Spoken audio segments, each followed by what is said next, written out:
So you got your first tray here, you're gonna set it aside before you start stacking your skid. You got the next tray. First thing you wanna do, you wanna have your label facing out.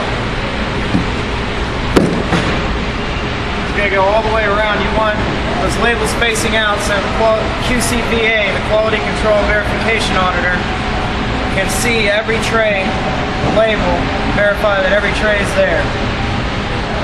So every time, just make sure your label is facing outwards so you can see it. You go 1, 2, 3, 4 across.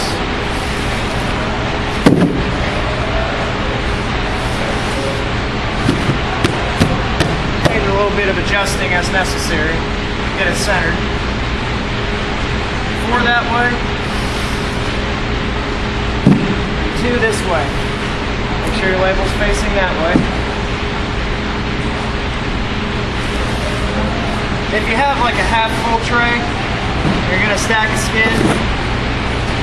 You wanna set these aside so as the skid gets higher, they don't collapse under the weight. It'll make the skid shift and it could possibly fall.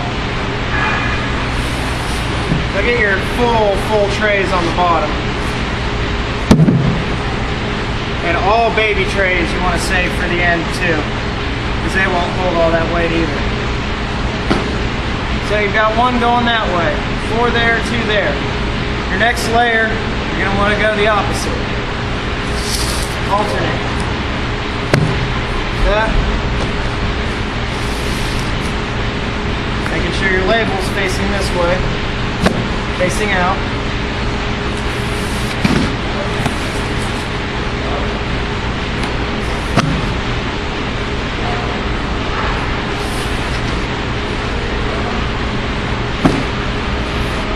And the other 2 go that way. Make sure your label's facing. And if you have a case like that where it's gonna, you can just throw a sleeve in there.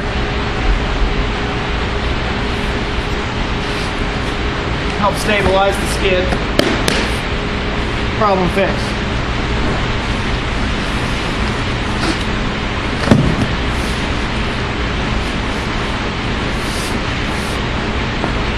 Alright, now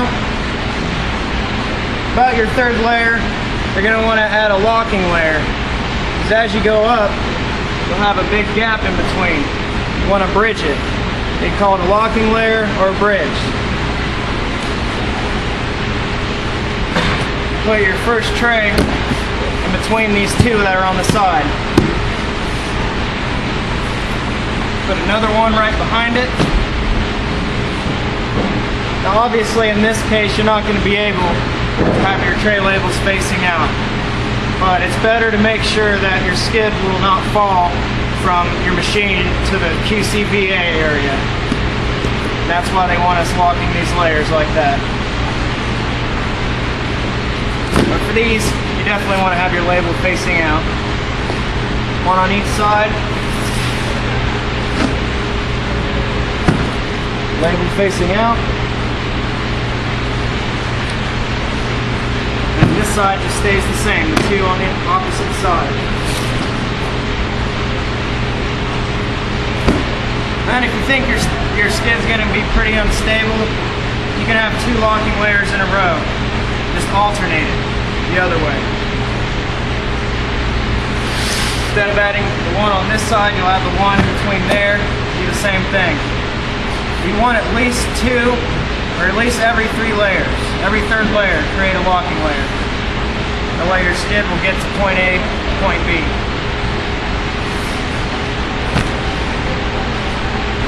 And we'd save these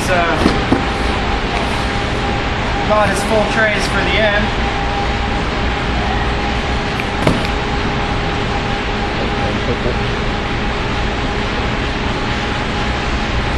And you want to also save all your babies for the end, so you stack them all neatly on here.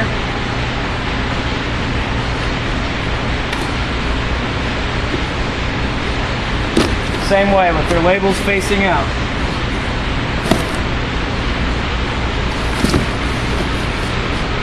because except for your locking layer now, you can look at all of them and see what tray numbers you got.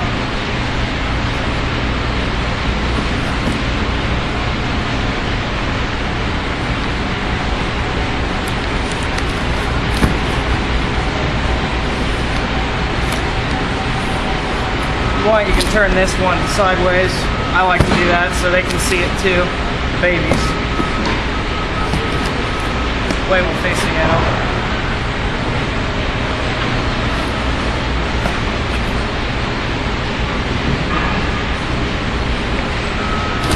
Alright. Now,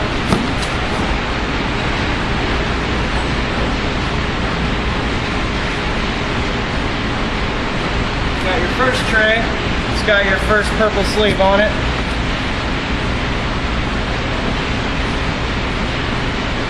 We'll just say this one's purple. This will be your last tray. You want to try and keep those together on the skid. Label facing out. Now for these EMM trays, as far as layer height, maximum height you want to go is 9 to 10. 9 to 10 layers high. After that, accounting for babies too, you want to stop and stack it. No higher than 10 at all for the EMMs. And when you're doing the MMS trays, the maximum is 12, which also includes your babies. So take those into account when you're counting your layers. And once you've got your skid ready, all you need to do is fill out your load ticket over here. Which, except for your name, operator, and shift, it's a bunch of copying. And the date. Start with the mail date. Right there. You look on the back or on the front side. You got your drop date. Drop date and mail date's the same thing. 2/11. Got to fill it out for 2/11. Today's date, whatever date. Your job number. That's at the very top. Right there. Job number 22446. And write that there. 22446. And you got your job name. T2M4 PC7 say. Job name. T2M4 PC7 say. Your shift, which you'll find out once you're hired in what shift you're on. AN stands for A nights. AD stands for A days. Same thing for the B crew. B days and B nights. And then you got your batch number, which is right there. Batch name. Which really it's basically referring to the file date. All that'll be the same. You really just want to write your file date. You can write it all if you want. Batch with the file date. Operator is whoever's running your machine. The mailer is you. Then, if you're not sure, there's signs over the top of the Pitney Bowes APSs that say which machine you're at. In this case, they were on Pitney 3. Then you count up how many full trays and how many half trays or babies. And then you'll want to add that up and circle it to the side. 20, 14 is 34. And you circle it. That's how you fill out your load ticket. You want to either fold it, or you can roll it up, throw it in either your first or your last tray, and last but not least, you want to have your reprints on the top of your skid as well, which your operator will tell you where they're at. Usually on the APSs, they're on top of the belt stacker. There's a designated tub on top of the APS stackers for reprints. So just rubber band them all together. Set it on top, and your skid's ready to go.